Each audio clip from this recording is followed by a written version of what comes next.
empezamos el curso de endocrinología. El tema que me corresponde a mí es hipófisis y sus patologías. En realidad el tema es muy amplio, porque como van a ver van a influir entre muchas cosas. Patologías que se deberían de enseñar en una sola clase, y lo vamos a tener que hacer resumidos acá. Pero por lo menos estamos intentando realizar que ustedes comprendan todos estos, ¿no? Y por otra parte no se preocupen en buscar las patologías respectivas.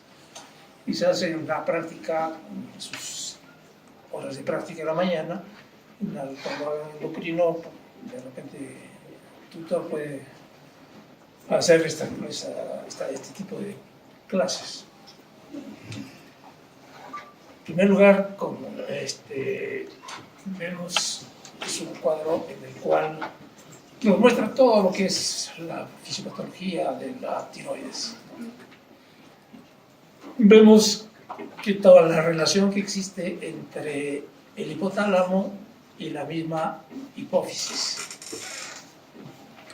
Vemos los núcleos paraventriculares supraópticos, que son los que van a producir las hormonas que van a ir hacia la neurohipófisis, ¿no? En este caso viene a ser la oxitocina y la vasopresina. Y la producción también de las hormonas a nivel del hipotálamo, pero que en este caso van a ir a la circulación sanguínea y llevadas desde el hipotálamo hacia la adenohipófisis, o sea, la apófisis anterior, ¿no? Ahí va a estimular la secreción, la producción de las hormonas hipofisiarias, en las cuales después van a salir a los diferentes órganos a realizar sus acciones. En cambio, los de la neurohipófisis solamente lo único que hace la hipófisis es tenerlas como un almacén, ¿no? Porque las hormonas se producen a nivel hipotalámico y de ahí bajan a la neurohipófisis, donde se van a acumular y cuando se necesita van a salir. O sea, la neurohipófisis no produce hormonas, sino solamente es un depósito. Bien. Entonces, lo que más nosotros vamos a encontrar más frecuentemente son los problemas de adenohipófisis. Entonces, ¿qué se produce a nivel hipotalámico? A nivel hipotalámico van a producirse hormonas estimulantes y algunas hormonas inhibitorias, ¿no? Que en el transcurso de la clase vamos a ir conversando. Entonces, las hormonas estimulantes de la glándula hipófisis vienen a ser la que están en este sector, no sé si lo ven prácticamente en el centro. Tenemos la hormona gonadotrópica coriónica, las hormonas gonadotropinas, ¿no? Que es la LH y la FSH, la hormona de crecimiento, la prolactina y los factores estimulantes de la producción de estas hormonas, ¿no? El gen RH, que es la que va a producir o va a estimular la producción de LH-FSH, la hormona liberadora de hormona de crecimiento, que va a llevar hacia la hipófisis para la producción de hormona de crecimiento, la CRH, que es la hormona liberadora de la corticotrofina, es decir, que va a liberar la ACTH, y la producción de TRH. El TRH es el que va a estimular a la glándula hipófisis para la producción de TSH, ¿no? La prolactina, se dice de que su factor estimulador es la misma TSH, pero no solamente TSH, sino varias hormonas que van a actuar, serotonina, ¿no? Y diferentes sustancias que van a producir una estimulación de la prolactina, es decir, que no solamente hay, como en los otros casos, en los que hay una hormona exclusivamente liberadora de hormonas. Lo que sí tiene exclusivamente la prolactina es un factor inhibidor, es decir, que va a llevar a inhibición durante toda la vida, excepto cuando se necesita en el caso de gestaciones o de lactancia, disminuye su inhibición y va a salir la prolactina. Y este factor inhibidor va a ser la dopamina. Bien. Entonces, cada una de las hormonas van a ir, la TSH ya a nivel de hipófisis, va a estimular a la glándula tiroides para la producción de T3, T4, va a ir la CRH, que me está estimulando la ACTH, va a ir hacia la glándula suprarrenal para la producción del cortisol y de andrógenos.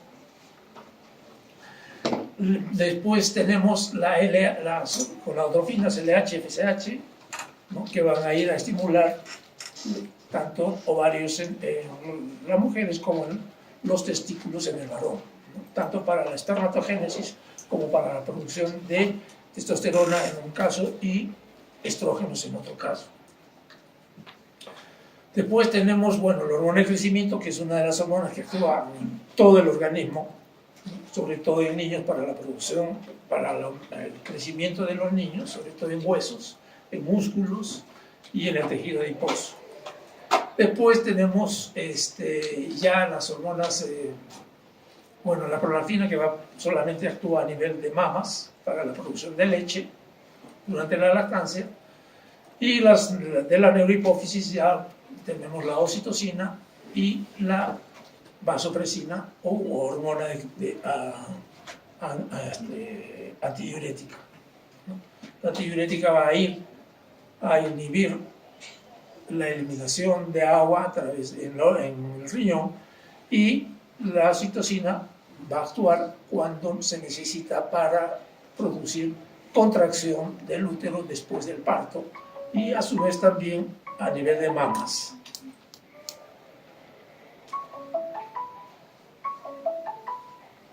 Bien. Entonces, eso es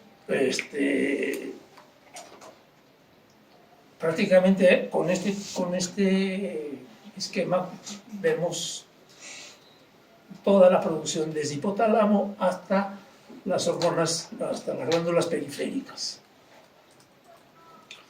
Entonces, como hemos dicho, existen factores estimuladores, ¿no? El TRH, que va a estimular la hormona de la TSH, la TSH va a estimular la T4, T3, la hormona liberadora de corticotrofina va a estimular a la CTH para que vaya a producir el cortisol, la GnRH, que va a producir las gonadotrofinas, el GnRH, que va a ir hacia ovarios para la producción de estrógenos y progesterona, y testosterona en el varón.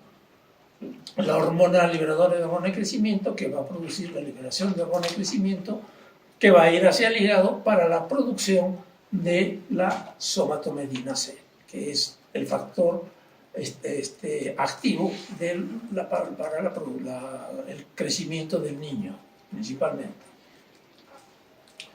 ¿no? Y como ustedes ven, en el último tenemos el único factor inhibidor al que se produce a nivel hipofisiario, que es la dopamina,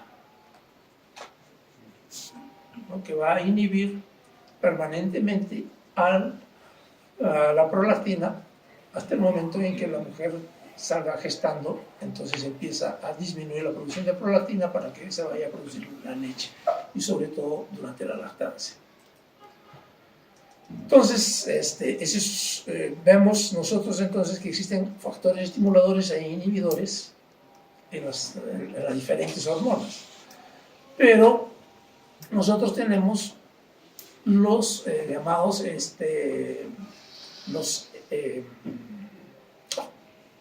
que no vienen a ser factores inhibidores, pero sí van a producir inhibición, ¿no?, a través de la misma hormona, ¿no? Entonces va a haber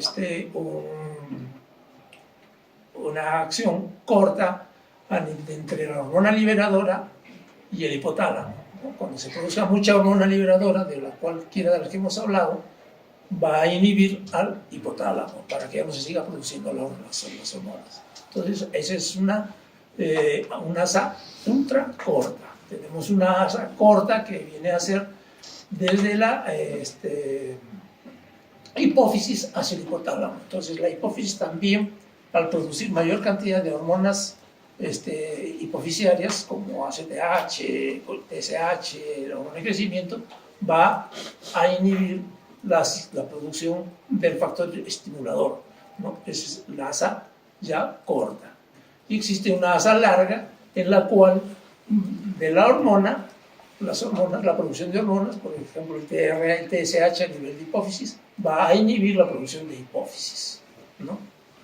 De la producción, a nivel de la hipófisis va a producir inhibición de las hormonas que se producen a nivel de la hipófisis. En este caso estamos hablando del T3, T4, van a inhibir la producción de TSH.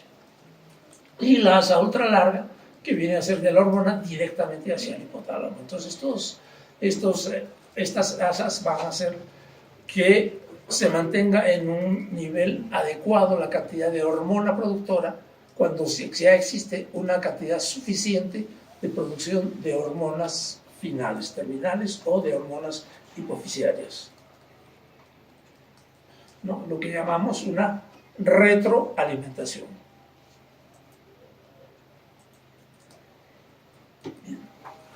En este caso, estamos viendo, es lo mismo que hemos estado conversando, solamente lo traigo para que vean que el ADH se almacena en la glándula, en la neurohipófisis, igual que la oxitocina, y que van a producir los efectos, ¿no? El efecto del equilibrio hídrico a nivel de ADH, de estimulación uterina y contracción del útero, sobre todo a nivel del parto, y las otras hormonas que ustedes ya conocen, la GnRH, que va a producir la LH, la FSH, la TSH que hemos hablado, con la liberación de testosterona en varones, estrógenos, progesterona en mujeres, la ovulación en varones, en mujeres y la espermatogénesis en el varón, ¿no? La prolactina, que es exclusivamente para la glándula mamaria, la producción de leche, la hormona de la GnRH, que va a estimular la producción de hormona de crecimiento, que va a ir al hígado para que se produzca el factor de crecimiento similar a la insulina, o IGF-1, y que es el que va a actuar sobre la estimulación para el crecimiento de los niños principalmente. Y finalmente el CRH, que va a actuar a nivel de la glándula suprarrenal, ¿no?, a través del ACTH, produciendo los glucocorticoides. Y esto es muy similar. Lo que acá interesa es que las glándulas o las hormonas hipofisiarias, unas tienen una sola cadena y son polipéptidos, por ejemplo, la corticoprolina,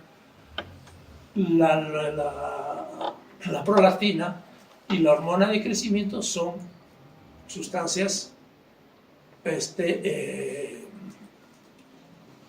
que solamente tienen aminoácidos, o sea, son proteínas, no tienen glucosa, no es como la hormona estimulante del crecimiento o la hormona estimulante de la luteinizante, que son glucoproteínas, ¿no?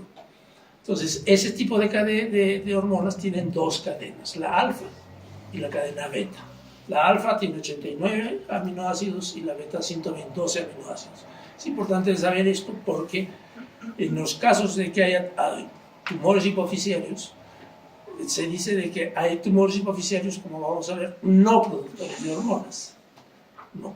Y lo que se ha demostrado con los últimos métodos científicos, los equipos modernos, se ha demostrado de que esas llamadas adenomas hipofisiarios no productores de hormonas, al final sí producen hormonas, pero una sola cadena, y generalmente la cadena alfa. Entonces, como vemos, podemos tener problemas a nivel de hipotálamo, como podemos tener problemas a nivel de hipófisis, ¿no? Entonces, las patologías de la hipófisis anterior o adenohipófisis vamos a tener como hiperfunción o hipofunción. Si hablamos de hiperfunción, hablamos de un hiperpituitarismo. Y si hablamos de hipofunción, estaríamos hablando de un hipopituitarismo. Entonces, en la hiperfunción o hiperpituitarismo, la causa más frecuente son los adenomas hipofisiarios, o sea, los tumores a nivel de hipófisis, que el 99% son benignos. Muy raros son los carcinomas, ¿no? Y esto se produce por una proliferación de las células glandulares de la hipófisis. Entonces, en función del tipo celular que se produce el adenoma, va a darnos una determinada característica, una determinada enfermedad. Por ejemplo, si hay una proliferación de las células productoras de TSH, vamos a hablar de un hipertiroidismo o hipofisiario o un hipertiroidismo secundario, porque cuando el hipertiroidismo se produce a nivel de hipófisis hablaríamos de hipertiroidismo primario, pero si se produce a nivel de hipófisis hablaríamos de hipertiroidismo secundario. Entonces, se va a producir un aumento de TSH que va a dar lugar en sí a un aumento de T3, T4, ¿no?, en la glándula hipófisis, dando los síntomas de un hipertiroidismo. La única diferencia que vamos a encontrar nosotros es a nivel hormonal. Si hablamos de hipertiroidismo primario, ¿qué vamos a encontrar? Vamos a encontrar un aumento de T3, aumento de T4, y por efecto de la retroalimentación que hemos hablado, va a inhibir a la producción de TSH. Entonces vamos a encontrar un TSH bajo, ¿no? Y en cambio T3 y T4 altos y un TSH bajo.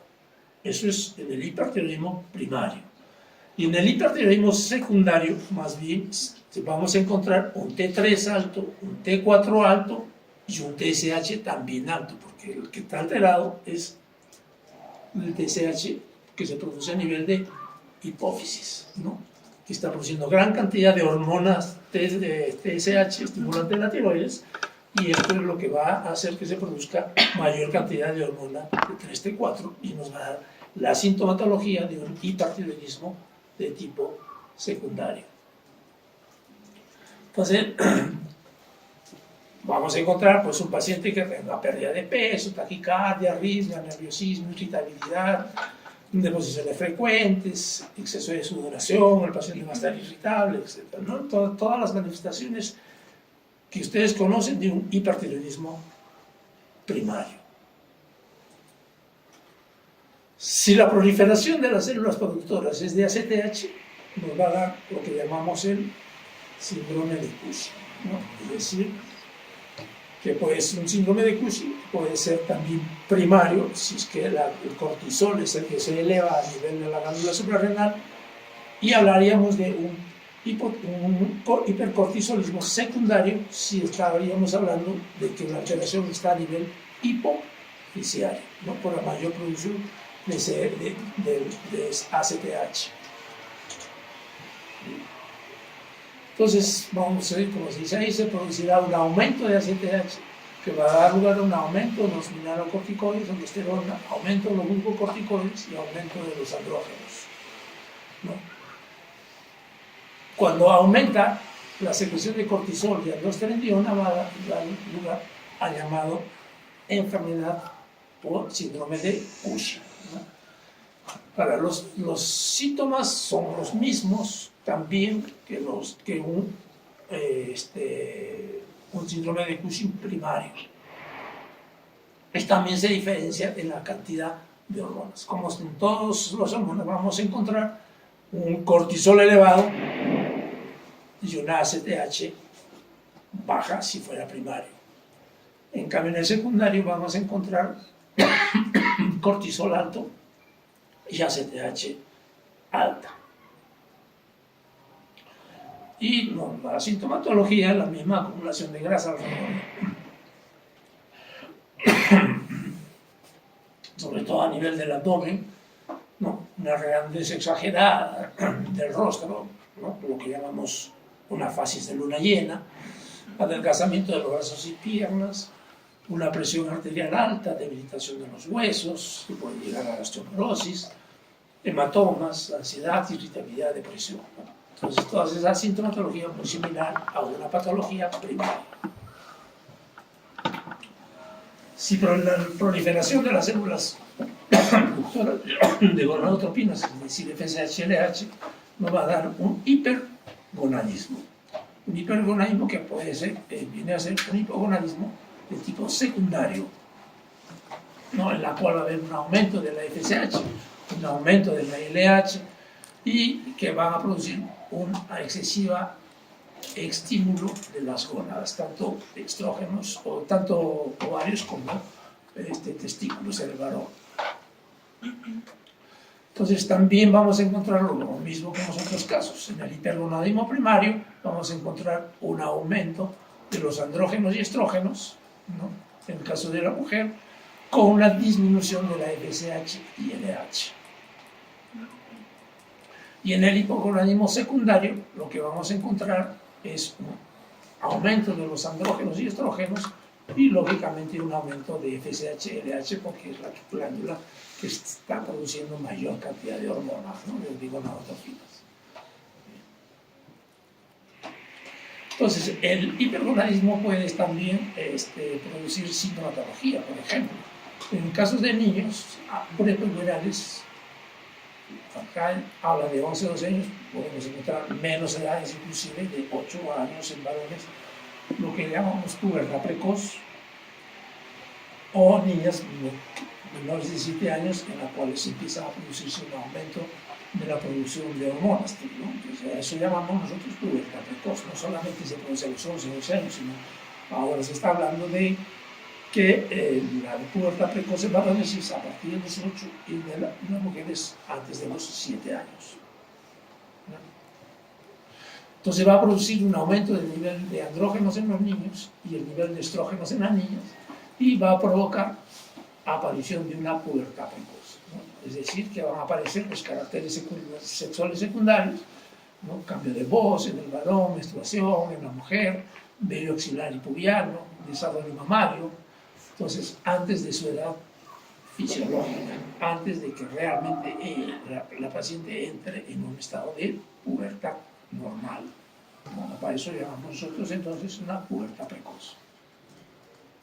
Y en los casos ya en los cuales se puede producir un aumento de estas hormonas, vamos a producir ya en etapas postpuberales, en las mujeres se va a producir un aumento de estrógenos que hace que el útero siempre esté en fase proliferativa, es decir, que no va a tener menstruaciones y se va a seguir proliferando el endometrio.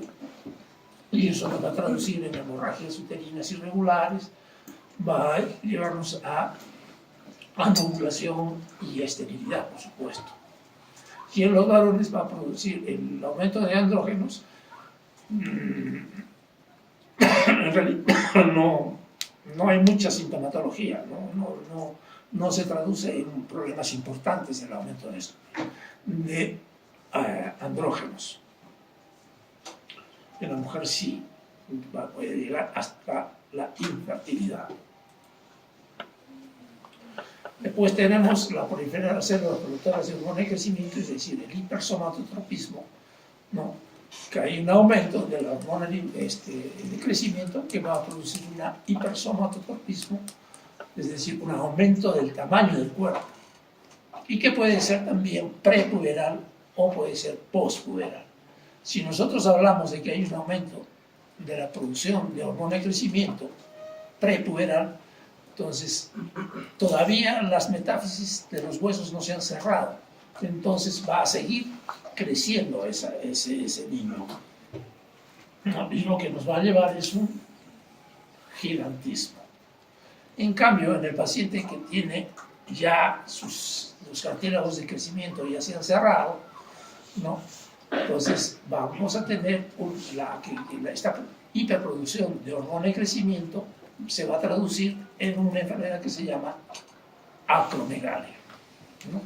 En la cual va a haber un aumento del grosor de los huesos.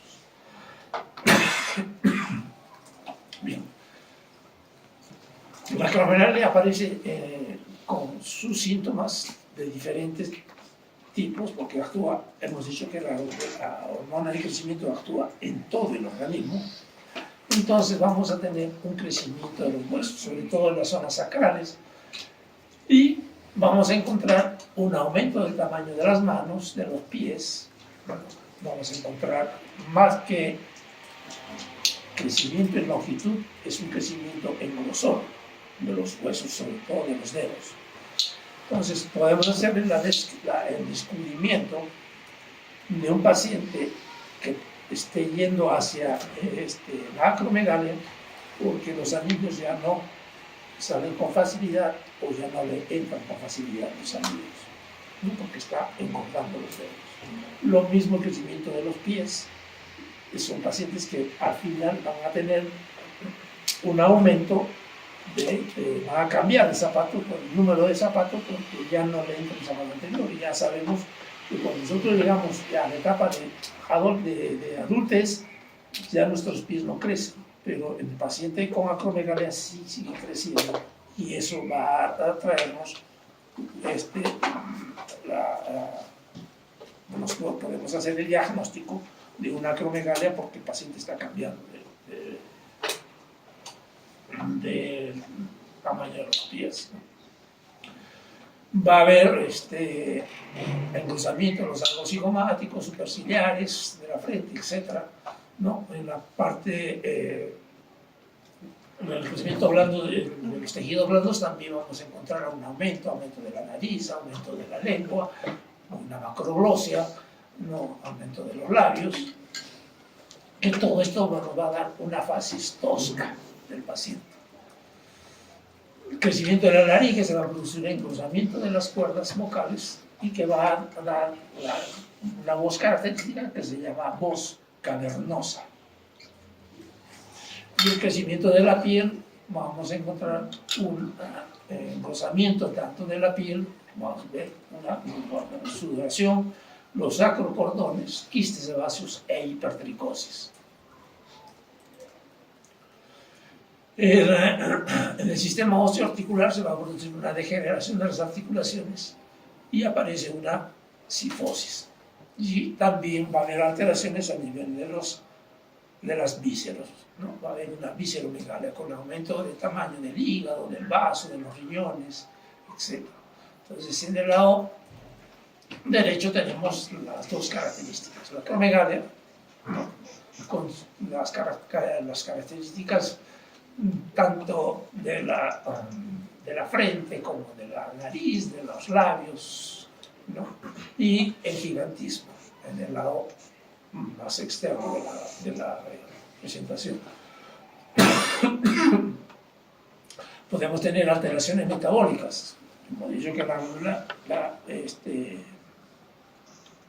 hormona de crecimiento actúa en todo nivel. Entonces va a haber un aumento también de la síntesis proteica, ¿no? Y si nosotros hacemos un dosaje de aminoácidos en sangre, lo vamos a encontrar bajo. Va a haber un aumento en la lipólisis, ¿no? Con aumento de los ácidos grasos libres y el glicerol, un aumento de la glucosa, que puede desencadenar una diabetes o que puede empeorar la diabetes ya existente si es que el paciente la presenta, ¿no? Entonces tenemos todas estas características, el crecimiento de las características faciales, manos, pies, sudoración excesiva, pero son pacientes que por eso ese aumento también del corazón, son pacientes muy propensos a tener problemas cardíacos y muchas veces mueren bastante jóvenes por algún problema de tipo cardíaco. Puede haber dolores articulares y aumento del vello corporal. Entonces, la proliferación de las células productoras de prolactina nosotros llamamos una hiperprolactinemia, ¿no? Que en caso de la mujer, el aumento de prolactina va a producir dos cosas. Una, aumento de la producción de leche, a eso que llamamos galactorrea. Y alteraciones en la función glandular gonadal, ¿no? Entonces hablamos de una disfunción gonadal que la mujer se va a manifestar con amenorrea, ovulación y esterilidad. Ya esto se le llama el síndrome de amenorrea galactorrea, ¿no? Cuando viene una mujer que nos dice, doctor, hace tanto tiempo que no menstruo y además me está saliendo leche por la mama, le decimos que lo más probable es que esto sea una hiperprolactinemia, ¿no? Síndrome de amenorrea galactorrea. En cambio, en el hombre va a haber una disminución de la libido y de la potencia sexual. Y esto se debe a que la prolactina va a disminuir la liberación de GnRH en el hipotálamo, por lo que va a disminuir la secreción de FSH y LH a nivel de hipófisis. Entonces, la prolactina por sí sola va a producir inhibición del GnRH. ¿No? También vamos a tener, los pacientes pueden venir con dolores de cabeza, cambios en la visión, trastornos alimenticios, del sueño. Entonces, nosotros estamos hablando de tumores, de adenomas hipoficiarios, de acuerdo a la producción de cada hormona, ¿no? Si se aumenta de ACTH, va a haber un aumento de cortisol, etc. Pero no solamente son los síntomas de la producción de esa hormona que se esté produciendo, sino también va a haber síntomas a nivel cerebral. Y de estos síntomas nosotros vamos a tener un problema de tipo el síndrome quiasmático. Vamos a tener compresión de las estructuras cercanas, el crecimiento del tumor, ¿no? Puede haber compromiso del seno cavernoso, ¿no? Y a través del seno cavernoso están pasando los nervios, los pares craneales, el cuarto, el tercero, el cuarto, el sexto par y el quinto par, también algunas fibras del quinto par. Entonces, si el tumor crece hacia esa zona, hacia las senos cavernosos, puede haber alteración de la motilidad ocular. Si el tumor crece hacia arriba, es decir, hacia el casma óptico, vamos a encontrar alteraciones de tipo hemianopsias o cuadrantopsias, ¿no? También va a producir un aumento puede producir un hipopituitarismo, ¿no?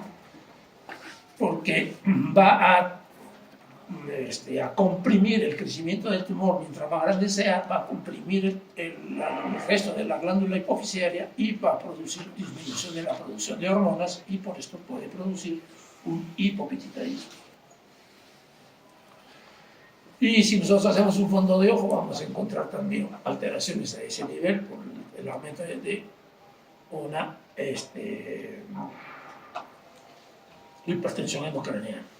Entonces, son efectos de masa, no solamente vamos a encontrar efectos hormonales, sino también efectos de masa. Si nosotros vemos que el quiasma óptico está alterado, vamos a encontrar una visión borrosa, cefalea, diplopía, defectos del campo visual, atrofia óptica, etc., ¿no? Entonces, estas cosas pueden suceder en un paciente que tenga un adenoma hipoficiario que esté creciendo hacia el quiasma óptico. Y los efectos del campo visual, ¿no? Van a ser las hemianopsias, puede ser una hemianopsia bitemporal, una hemianopsia homónima incongruente, un escotoma central, escotomas difusos, escotomas funcionales. Y en la parte de abajo tenemos la hemianopsia bitemporal, o sea, el paciente disminuye su campo visual.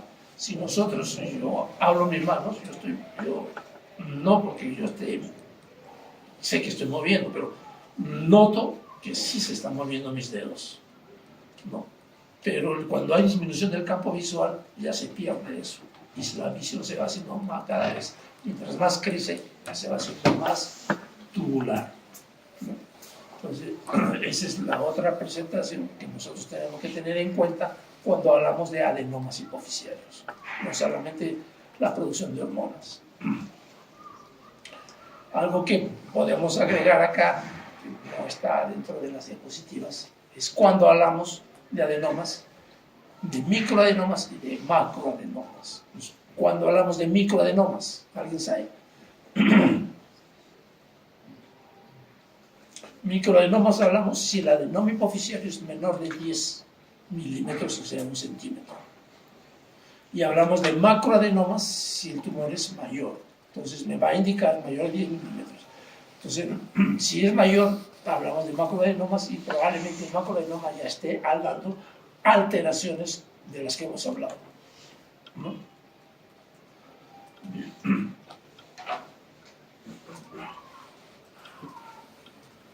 Entonces, antes que me olvide,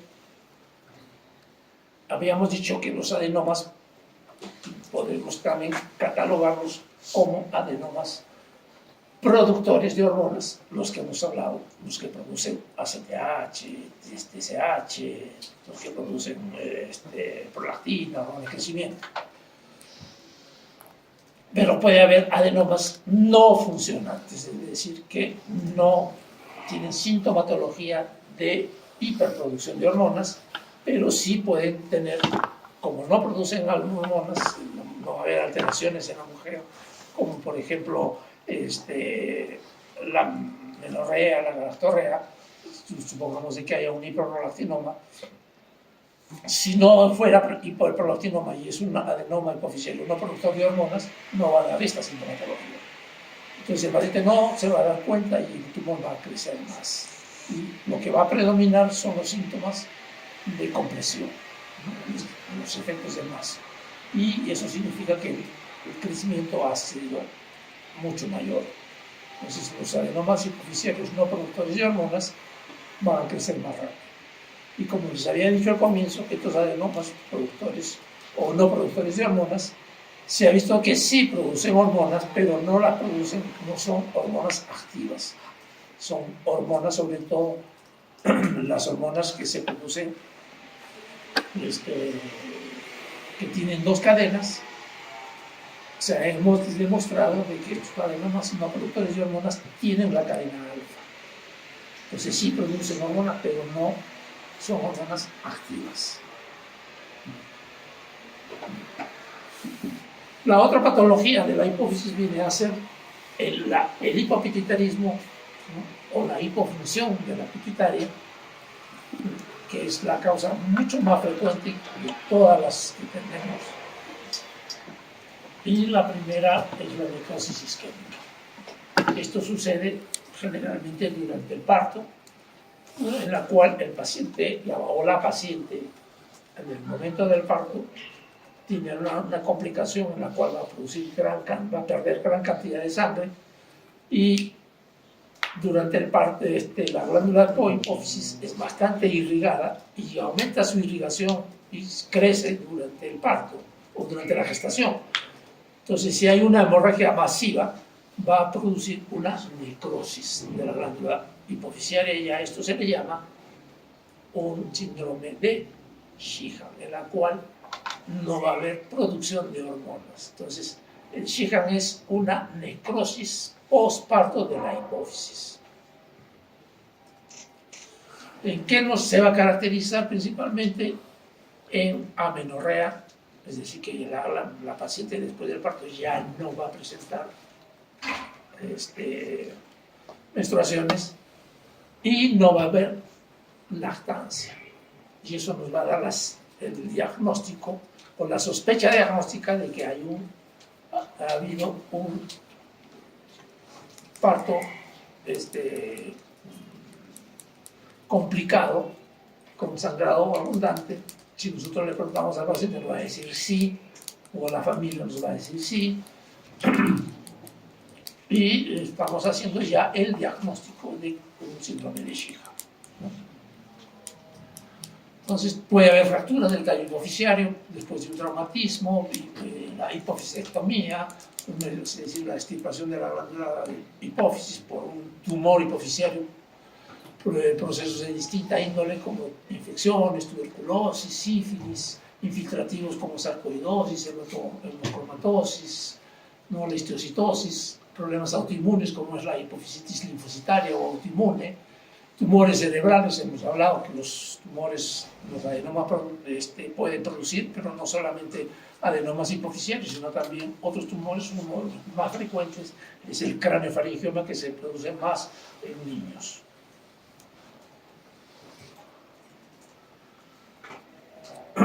Entonces, ¿qué alteraciones podemos tener?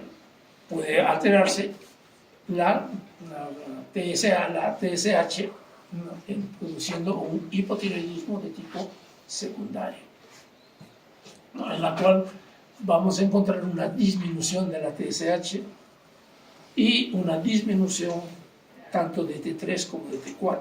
Si no hay el estímulo, no va a haber producción de hormonas. Entonces, ambas van a estar bajas, tanto TSH como T3 y T4. Es decir, vamos a entrar en un hipotiroidismo, pero de tipo secundario,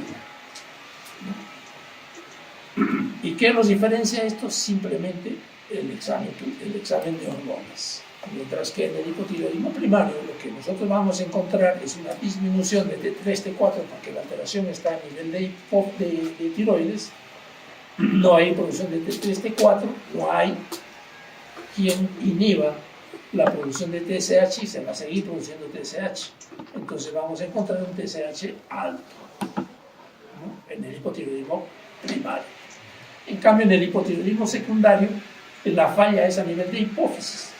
No se produce la hormona TSH y no hay quien estimule la producción de T4. Entonces vamos a encontrar TSH bajo, T4 bajo, todo bajo. A diferencia del primario, TSH alto y T4 bajo.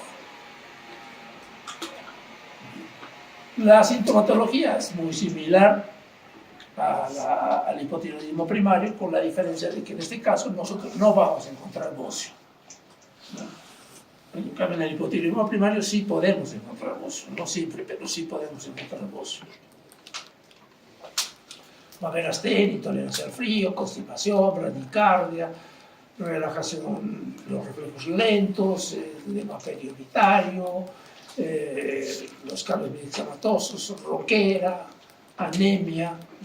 Y en niños lo que vamos a encontrar es un retraso del crecimiento. Entonces, si nosotros encontramos un niño que no crece, una posibilidad que tenga deficiencia de hormona de crecimiento y la otra posibilidad es de que tenga un hipotiroidismo, que puede ser primario o secundario. Entonces, ustedes que van a salir dentro de un par de años o año y medio, las chicas se residen en internado, 2 años y medio les falta. Cuando salgan al CERUM, ustedes van a evaluar a los niños, porque son los que más van a llevarlos a su centro de salud donde estén trabajando, y van a evaluar a estos niños. Entonces hay que hacer el diagnóstico temprano si hay alguna deficiencia hormonal o si es de repente una talla corta por otras causas.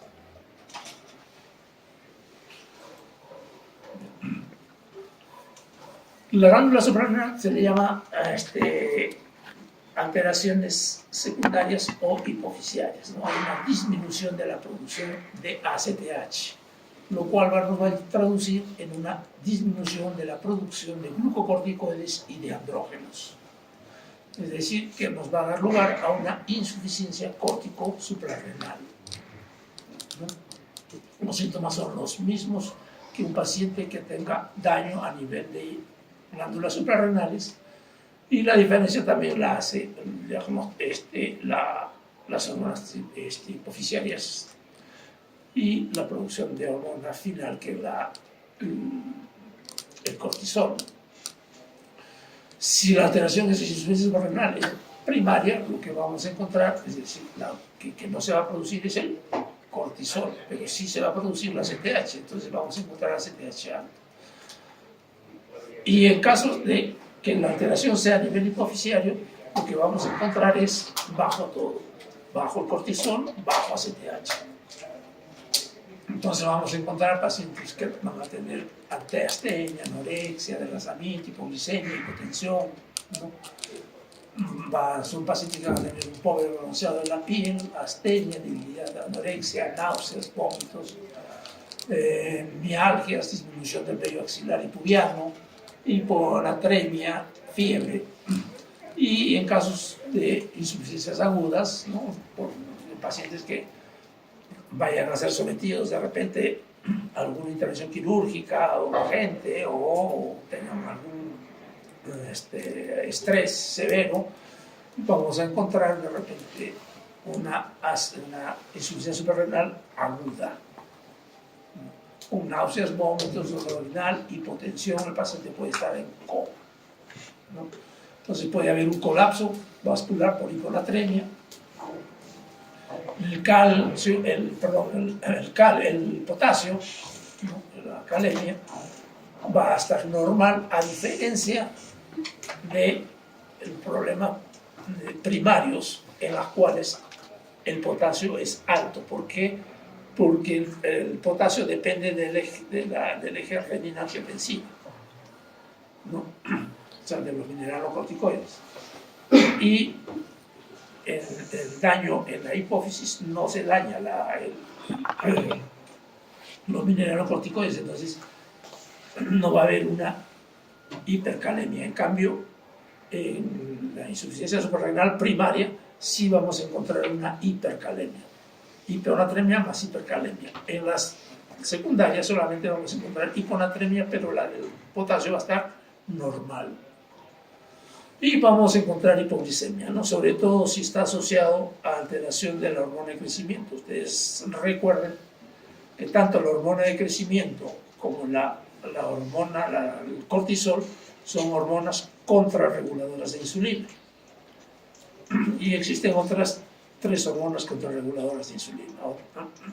Que eso lo van a leer ustedes cuando hagan la práctica. Entonces, por eso es que el paciente, si hay una disminución del cortisol, no hay quien estimule la producción de glucosa, va a actuar más la insulina, y si no tiene hormona de crecimiento, lo mismo, y lo que vamos a encontrar es una hipoglicemia.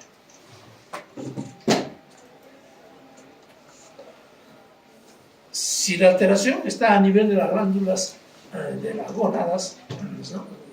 Es el hipogonadismo, que es secundario o hipofisiario.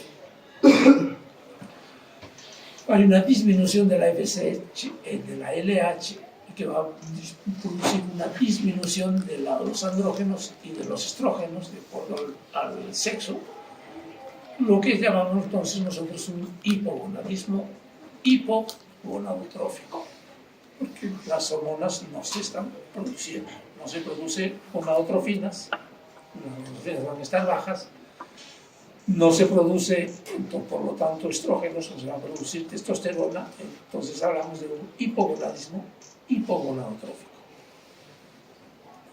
Si nosotros hacemos un estudio, entonces encontramos una disminución de los andrógenos y estrógenos, si es primario, y con un aumento más bien de la FSH-LH, lo que viene a suceder generalmente en la menopausia. En la menopausia la alteración está a nivel de ovarios, entonces no se va a producir estrógenos y no va a haber la inhibición de gonadotrofinas y las gonadotrofinas se van a elevar. En cambio, en el hipogonadismo secundario vamos a encontrar una disminución de los andrógenos y disminución de FSH-LH. Entonces, hipogonadismo hipogonadotrófico.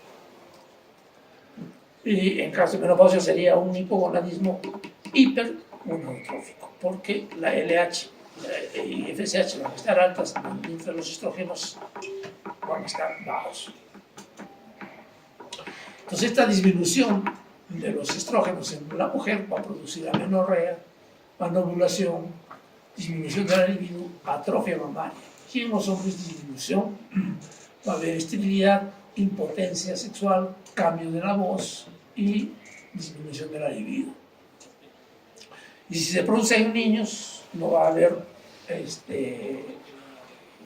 desarrollo y por lo tanto vamos a encontrar una ausencia de los caracteres sexuales secundarios tanto en varones como en mujeres y la falta del cierre de los cartílagos de crecimiento va a hacer de que estos niños crezcan más de lo normal, entonces van a tener una talla alta.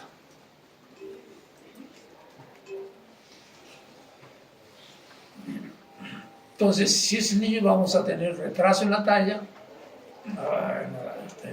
ausencia de desarrollo puberal, del arque pubar, de desarrollo genital, la amenorrea primaria. Si es postpuberal, vamos a encontrar evolución de los caracteres sexuales secundarios, disminución de la turgencia mamaria, disminución del vello, la piel va a ser fina, voz atiplada en el varón, amenorrea secundaria en la mujer y pérdida de la masa muscular, ¿no? Entonces, todas estas manifestaciones vamos a encontrar en los por alteraciones de las hormonas gonadotróficas. Bien.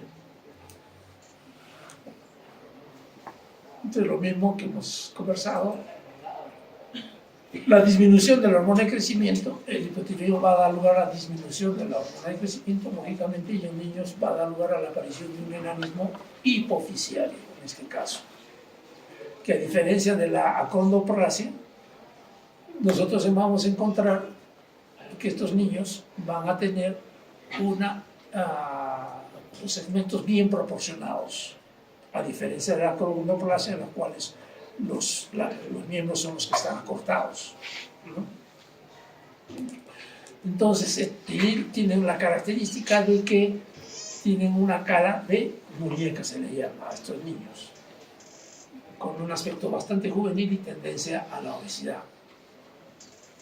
Y generalmente, ¿a qué edad vamos a descubrir esto? A partir del segundo año de vida del niño. En los adultos, en cambio, la disminución va a haber astenia, pérdida de la fuerza muscular, alteraciones psicológicas, obesidad, y va a dar lugar también a alteraciones metabólicas como disminución de la glucosa, disminución de los ácidos grasos y disminución de la síntesis proteica. Últimamente se están haciendo trabajos porque el tratamiento de pacientes que tengan deficiencia de hormona de crecimiento, hay niños se les da hormona de crecimiento. La hormona de crecimiento lamentablemente es costosa. Es una ampolla, cada ampolla cuesta $80 y hay que poner diario, ¿no? Entonces es sumamente costoso. El Ministerio de Salud, por ejemplo, no tiene. El de Salud sí tiene, pero solamente para niños con deficiencia de hormona. Se tiene que demostrar que tiene deficiencia de hormona de crecimiento. No se da a cualquier niño por talla baja, sino que tengan deficiencia de hormona de crecimiento. Y a los niños que tengan insuficiencia renal, que va a disminuir su crecimiento, y hay niños que tengan el síndrome de Turner. A esos el seguro sí les da hormona de crecimiento. Es el único que da también. Después, salvo que las clínicas tengan dinero pues, para o sea, el paciente o la familia tengan dinero para poder comprar. Entonces, pero en Estados Unidos se está haciendo la intención, como hay, hemos dicho, de que hay alteraciones tanto en la astenia, en la fuerza muscular, incluso se dice que en las arrugas de la vejez, se está intentando dar hormona de crecimiento en pacientes que tengan una edad adulta alta, incluso se está llamando que la hormona de crecimiento es la hormona de la juventud, ¿no? Pero hasta ahora, lamentablemente, el costo es muy alto para hacer pruebas, bueno, nosotros, Estados Unidos podrá tenerlo, ¿no? Entonces, quizás con el tiempo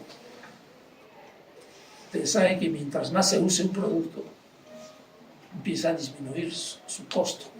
Entonces, quizás con el tiempo baje el costo del crecimiento y podrá ser usado más frecuentemente en mayor cantidad de personas, tanto niños como adultos,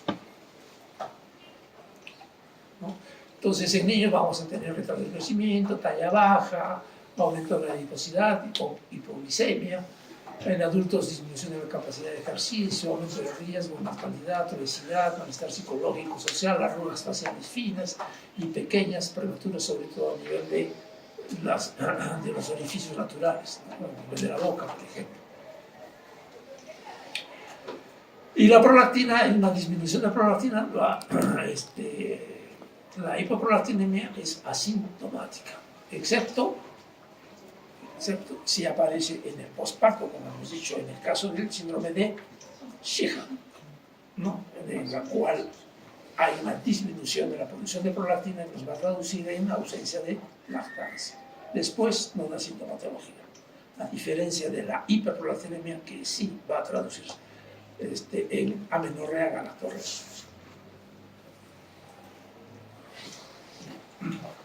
Después tenemos patología de la hipófisis posterior o neurohipófisis, que también puede haber una hiperfunción, es decir, un hiperpituitarismo, pero en este caso a nivel de la hipófisis posterior o neurohipófisis, o una hipofunción en la misma zona. En realidad, esta patología generalmente es producida a nivel de hipotálamo, porque hemos dicho de que la producción de este tipo de hormonas, tanto oxitocina como vasopresina, es a nivel hipotalámico, y solamente a través de los axones de las células bajan hacia la hipófisis posterior, donde se almacena, a diferencia de la hipófisis, en las cuales se producen los factores liberadores que van a estimular a la glándula, a la adenohipófisis, para la producción de diferentes hormonas que hemos conversado. Entonces, como nos dice ahí, la neurohipófisis no sintetiza hormonas, sino que solamente las almacena. Entonces, las alteraciones que se afectan es a nivel del núcleo supraóptico y paraventricular del hipotálamo, que son donde se produce la oxitocina, vasopresina, y nos va a producir hiperfunción o hipofunción de estas.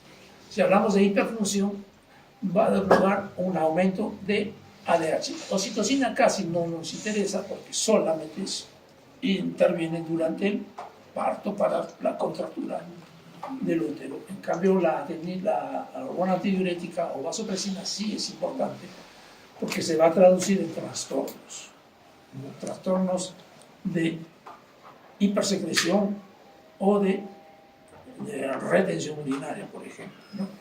Entonces, si nosotros tenemos que hay una hiperfunción o un hiperpituitarismo en la neurohipófisis, a esto se le llama el síndrome de secreción inadecuada de hormona antidiurética, es decir, que se produce gran cantidad de hormona.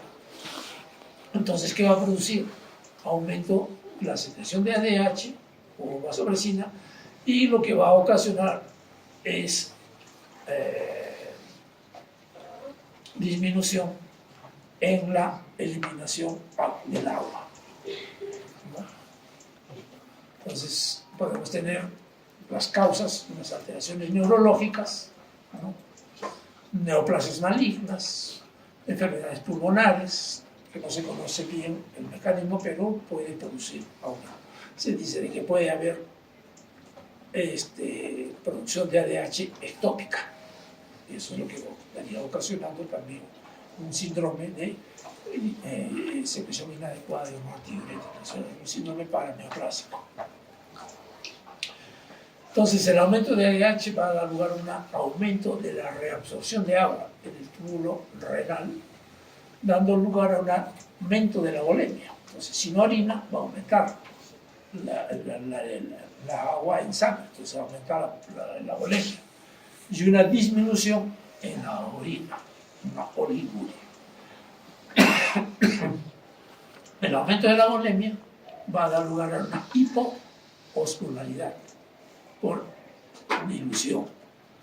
Y esto va a hacer que haya una disminución de la reabsorción de sodio en el túbulo renal, dando lugar más bien a un aumento de la natruria y por lo tanto o aumentar la osmolaridad urinaria, y va a haber una hiponatremia, ¿no?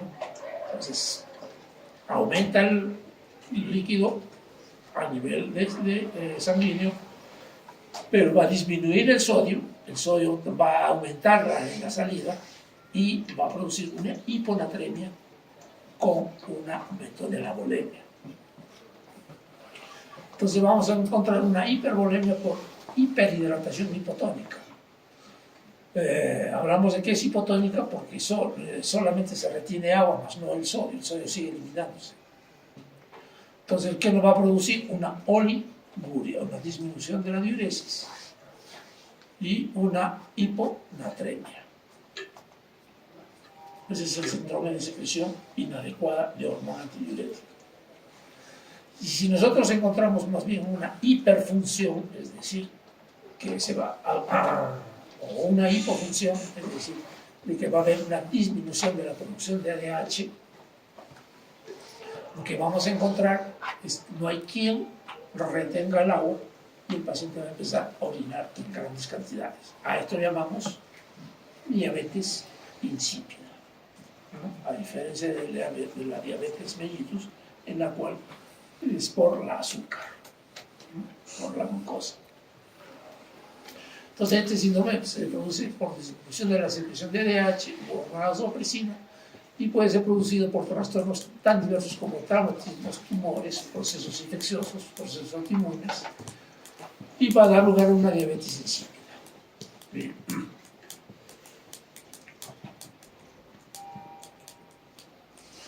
Dentro de las patologías de la hipófisis hipotálamo tenemos también patologías hipotalámicas y que van a traducirse muy similarmente que las que hemos hablado, y en este caso estaríamos hablando de un hipotiroidismo o un hipogonadismo o un hipocortisolismo, pero de tipo terciario, porque la alteración estaría a nivel de hipotálamo, ¿no? Es decir, que no se producen los factores liberadores de hormonas. Entonces, si no se producen los factores liberadores de hormonas, no hay quien estimule la producción de las hormonas hipofisiarias, y a su vez no van a producirse las hormonas finales de las glándulas periféricas.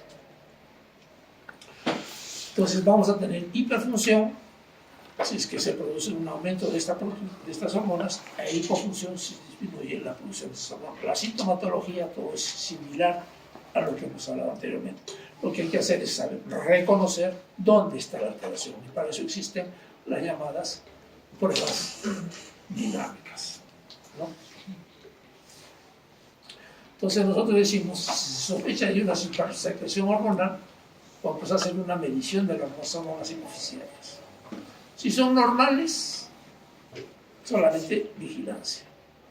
Si hay hiperfunción tirotrópica o gonadotrópica o lactotrópica, ya en estos casos no se necesita un test de supresión, ¿no?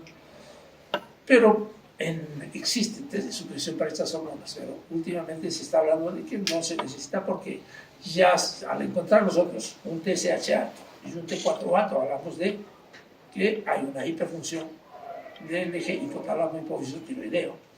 Si hablamos que hay un aumento de la producción de gonadotrofinas, estaríamos hablando de que hay una hiperfunción del eje hipotálamo hipófisis gonadal. Y si hay producción aumentada de prolactina, solamente como prolactina no tiene una hormona o una glándula que produzca otra hormona, sino que actúa directamente en la glándula mamaria, entonces vamos a encontrar el síndrome de amenorrea galactorrea. Entonces no se necesita test de supresión. En cambio, cuando hay hiperfunción corticotropa o cuando hay hiperfunción somatotrópica, sí vamos a necesitar un test de supresión. Podemos necesitar un test de supresión. ¿no? Sobre todo, ustedes su presión, por ejemplo, en la corticotropina es el cortisol libre urinario, el cortisol en saliva de 24 horas, los test de supresión con dexametasona, o también tanto para hormona de crecimiento como para la función del cortisol podemos utilizar la sobrecarga oral de glucosa, porque hemos dicho que tanto la hormona de crecimiento como el cortisol son hormonas contrarreguladoras de insulina, ¿no?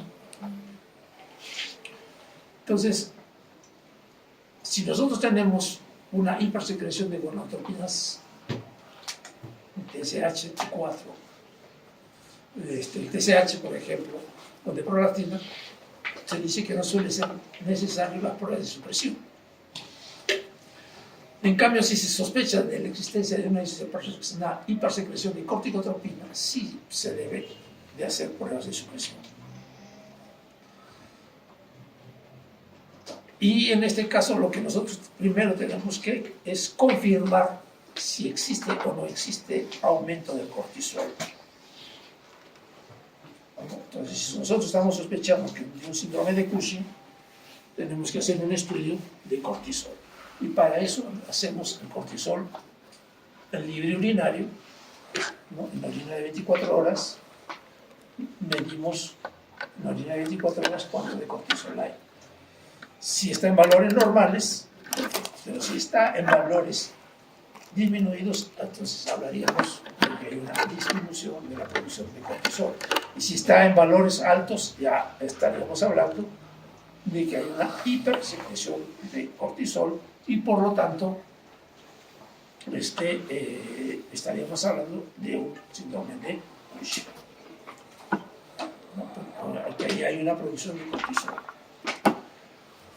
Otra prueba que podemos hacer es el cortisol salivar nocturno. Se dice que es la prueba más que tiene mejor aceptación, pero que lamentablemente no todos los sitios lo hacen. Pero que yo sepa, por lo menos en Arequipa, cortisol salival de 24 horas no lo tenemos. O mejor dicho, cortisol salival en nocturno. Se junta la saliva a las 11 de la noche y se hace la toma de muestra al día siguiente. ¿Qué otro test tenemos? El test de supresión con 1 miligramo de dexametasona. Normalmente, si nosotros damos un test de dexametasona, vamos a suprimir el eje. Debe de suprimirse el eje. Entonces, damos dexametasona a las 11 de la noche y tomamos una muestra a las 8 de la mañana. Si es normal, va a haber una disminución de la producción de cortisol, entonces se está suprimiendo. Pero si hay un hipercortisolismo, no va a suprimir. Entonces vamos a demostrar de que hay un aumento de cortisol, hay un aumento de la producción de cortisol. Entonces con estas pruebas nosotros estamos demostrando que sí hay un síndrome de Cushing, pero no sabemos dónde está localizado. No sabemos si es primario, si es secundario, o de repente puede ser ectópico. Entonces, para eso usamos la prueba de dexametasona de 8 miligramos. Entonces, y podemos hacer la prueba de ACTH. Si nosotros tenemos una ACTH alta con un cortisol bajo, ¿dónde estaría la alteración? ¿Quién me responde?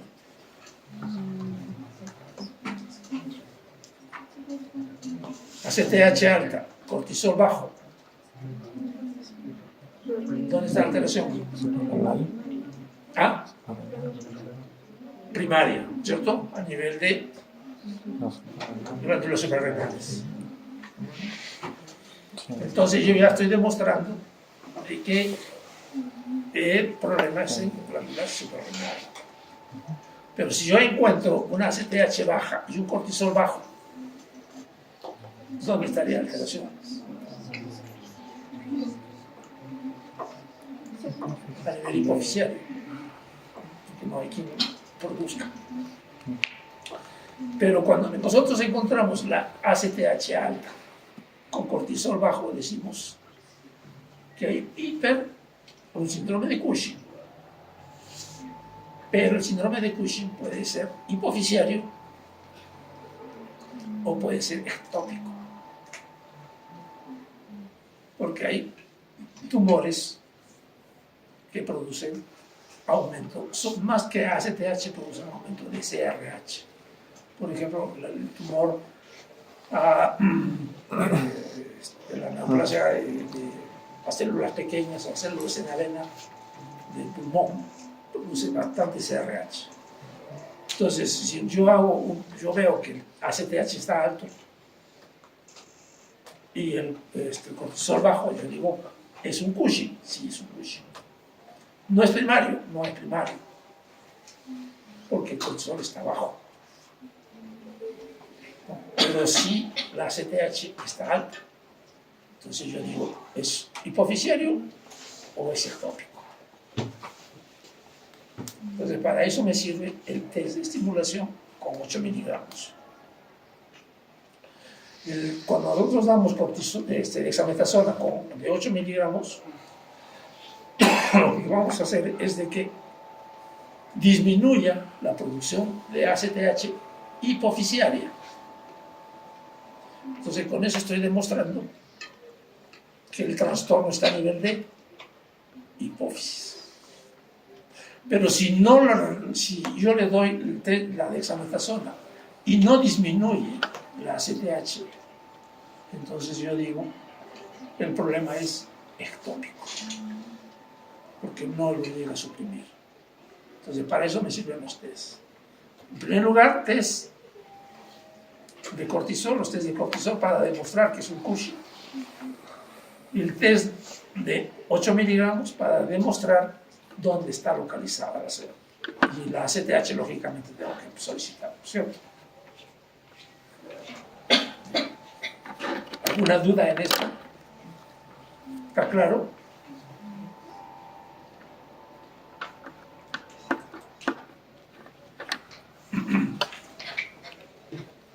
Entonces podemos hacer ACTH, debemos hacer ACTH definitivamente. ¿Qué otra prueba podemos tener? No sé si la harán acá en Arequipa, pero yo agarro los libros del cateterismo de senos venosos, de senos petrosos inferiores. ¿Para qué nos ayuda? También para descartar dónde está la alteración de tu tumor. O es un tumor productor de ACTH a nivel hipofisiario o es un tumor productor de ACTH a nivel ectópico. Entonces se hace el cateterismo de los senos venosos, los senos petrosos, y se mide el ACTH. Si la ACTH está aumentada en el cateterismo, significa que el tumor es hipofisiario. Pero si la ACTH es normal, significa que la producción ectópica es la que está predominando.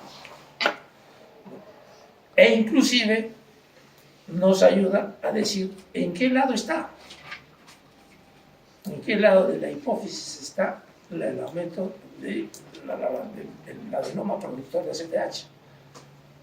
Si yo hago el cateterismo derecho y el derecho es el que aumenta más que el izquierdo, una diferencia, entonces yo digo el tumor está en la hipófisis, pero en el lado derecho de la hipófisis. Con eso el neurocirujano va directamente a eso. Si digo que está en el lado izquierdo, encuentro mayor cantidad de ACTH en el lado izquierdo, digo que la alteración está a nivel de lado izquierdo, de un adenoma hipofisiario productor de ACTH en el lado izquierdo de la hipófisis. Entonces, para eso me permite el estudio de senos venosos. Uno, para diferenciarlo de lo que es la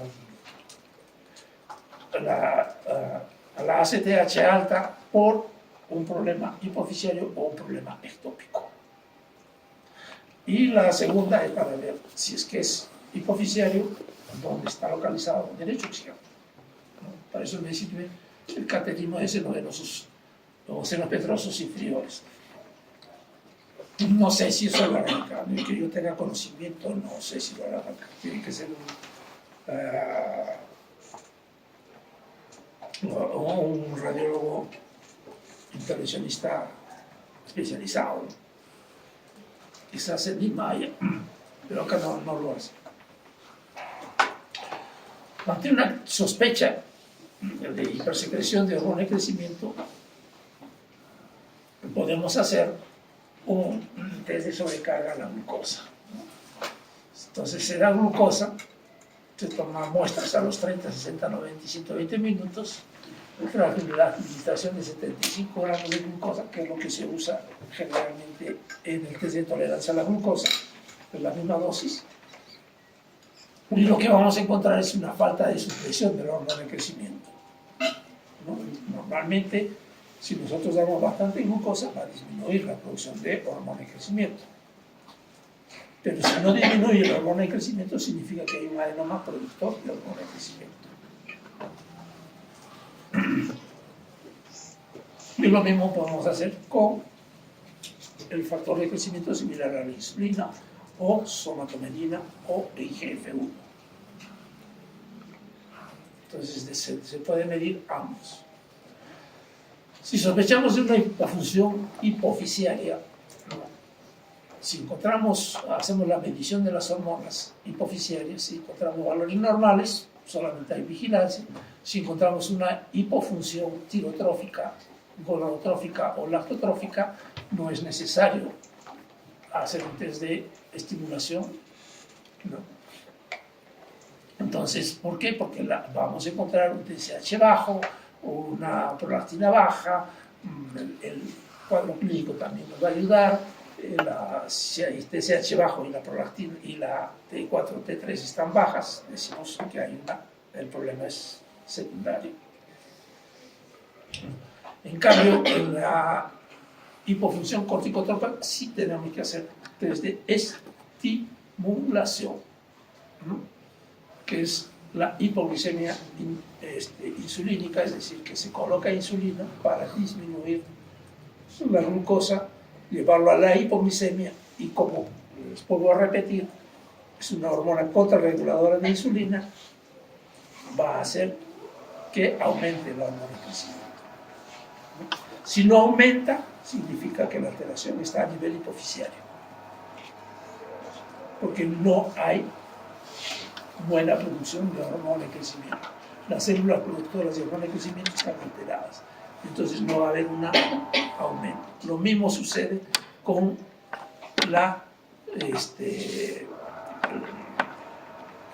con las hormonas de la ACTH. ¿No? El cortisol también es un factor, es una hormona contrarreguladora de insulina. Entonces, si yo doy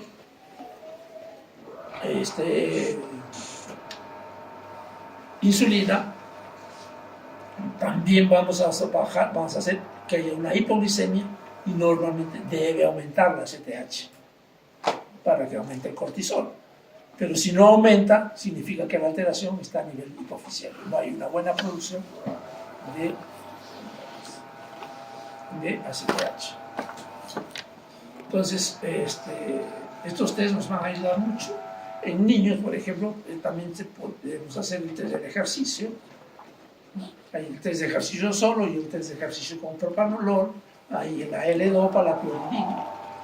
Nosotros usamos bastante el test de clonidina, pero hasta que dejó, aparentemente hace muchos años atrás, ya por lo menos unos 8 o 10 años, que ha desaparecido la clonidina. ¿Se sabe qué es la clonidina? No.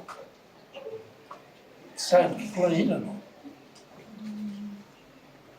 Es un antihipertensivo, se usaba mucho en pacientes con hipertensión arterial, sobre todo en pacientes con hipertensión arterial aguda, alta, ¿no? Así como damos el captopril sublingual, utilizamos la clonidina.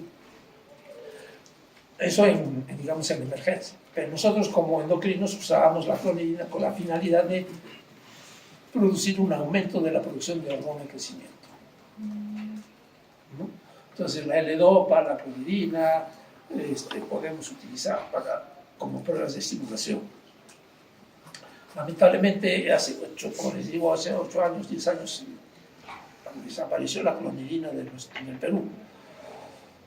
Pero justamente la semana pasada me dijeron de que a una paciente le habían hecho, no sé si no recuerdo si paciente o al niño, le dieron clonidina en el seguro. El seguro sí tiene, aparentemente, es lo que me han dicho, no estoy muy seguro de eso. Los que estén rotando por el seguro averigüen y nos avisan. Si es que están haciendo el test de clonidina. De repente volverá a la clonidina, no sé, ojalá. Porque también dábamos nosotros como tratamiento para pacientes que tengan deficiencia de hormona de crecimiento o talla baja.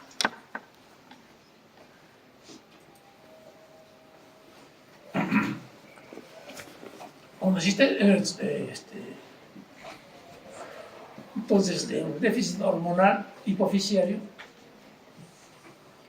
puede ser aislado o puede ser múltiple. Hablamos de un hipopituitarismo parcial o un hipopituitarismo total, y el hipopituitarismo total es conocido con el nombre de panhipopituitarismo, es decir, que todas las hormonas están alteradas. Entonces, vamos a hacer pues, el estudio de todas estas hormonas a nivel de glándulas que se producen a nivel de hipófisis, ¿no? La CTH, TSH, la LH, la FSH, y lógicamente tenemos que hacer el estudio tanto de las hormonas periféricas, o sea, T4, T3, estradiol, testosterona, para decir dónde están las alteraciones.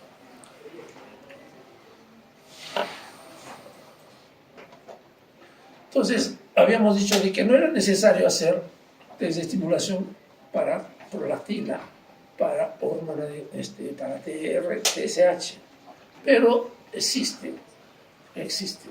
O sea, incluso en algunos sitios está en desuso, pero en otros sitios sí se utiliza. Nosotros no, porque no tenemos el factor importante, que es el TRH, por ejemplo, en la producción para ver pacientes que tengan deficiencia de TSH. Entonces, en otros sitios hay TRH, se da 200 a 500 microgramos endovenoso y se toman muestras a los 5, 15, 30 y 60 minutos y se ve si es que el TSH aumenta, hablamos de que es normal. Pero si el TSH no aumenta, sigue bajo, hablaríamos de que hay un hipopituitarismo. Lo mismo hablaríamos con las gonadotrofinas. Damos GnRH, sino 200 microgramos en bol, tomamos muestras a los 0, 30 y 60 minutos, y si es normal, la LH debe estar entre 300 a 600% más, la FSH entre 150 a 300, pero si no hay una buena respuesta, entonces estaríamos hablando de que hay déficit de la función de LH-FSH. Y lógicamente vamos a encontrar disminución de los estrógenos y de progesterona.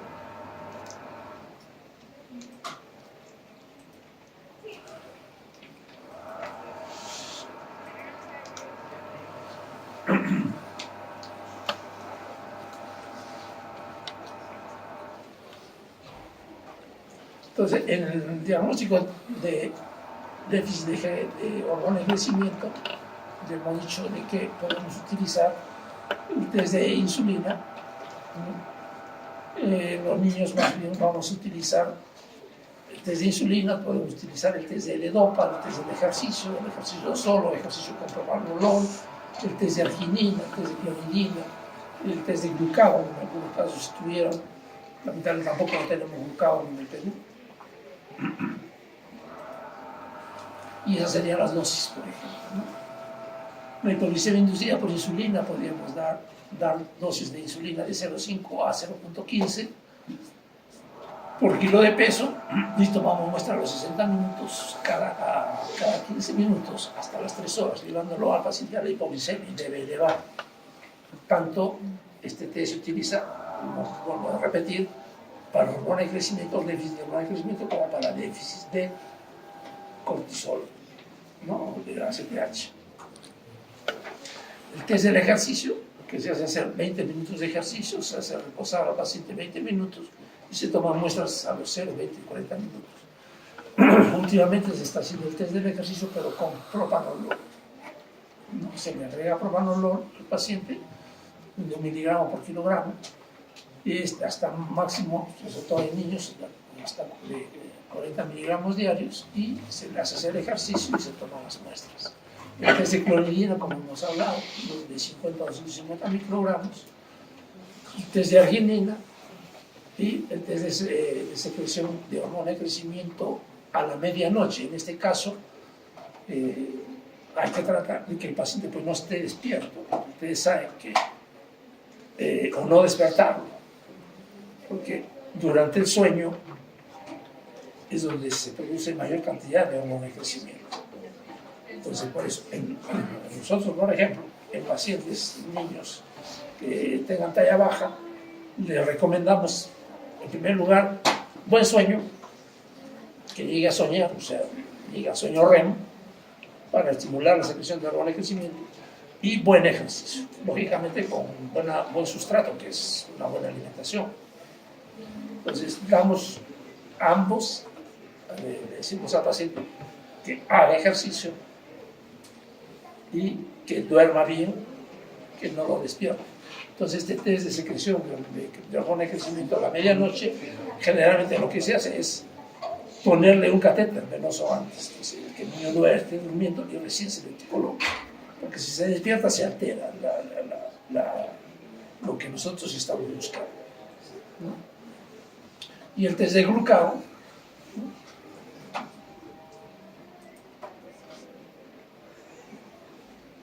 en caso de evaluar el corticotrófico, hemos dicho que podemos utilizar también el test de insulina, ¿no? La misma dosis del test para la hormona de crecimiento, pero también podemos utilizar la metilapona, en algunos casos le llaman metopirona, que es lo mismo, metilapona o metopirona es lo mismo. No, es un agonista de ACTH. La estimulación con ACTH propiamente dicho, que es el cocitropin, y la estimulación prolongada con ACTH, es decir, que se pone durante 3 a 4 días ACTH en cloruro de sodio y se van tomando muestras diariamente a las 8 de la mañana, el día 1, 2, 3 y 4, para ver que aumente la producción de cortisol o de cetosteroides a nivel urinario. Y esta prueba de privación de agua, o sea, la prueba es para ver si hay alteración en la vasopresina, ¿no? En este caso, lo que se hace es mantener al paciente en ayunas desde la noche anterior, desde las 7 de la noche, se mantiene en ayunas, no se le da ningún tipo de líquidos, ¿no? Entonces, el paciente que tenga diabetes insípida va a empezar a orinar y vamos a empezar a tomar tanto presión arterial, peso, ¿no? Diuresis y la osmolaridad. Si el paciente tiene diabetes insípida, va a eliminar bastante líquido, entonces va a bajar la presión. Va a haber hipotensión, va a haber hiponatremia, la osmolaridad va a haber hipernatremia porque no está perdiendo orinas, el paciente va a haber una hiperosmolaridad sanguínea con una hipoosmolaridad urinaria, y eso nos va a decir a nosotros si está o no está presente una deficiencia de hormona antidiurética. Es el test de privación de agua. Y últimamente se está haciendo la prueba combinada, es decir, en pacientes que sospechamos de que tengan un hipopituitarismo, un panhipopituitarismo, entonces podemos utilizar todas las pruebas, ¿no? Hacer prueba de GnRH, CRH, la prueba de hormona de hormona liberadora de hormona de crecimiento, el TRH, a la vez.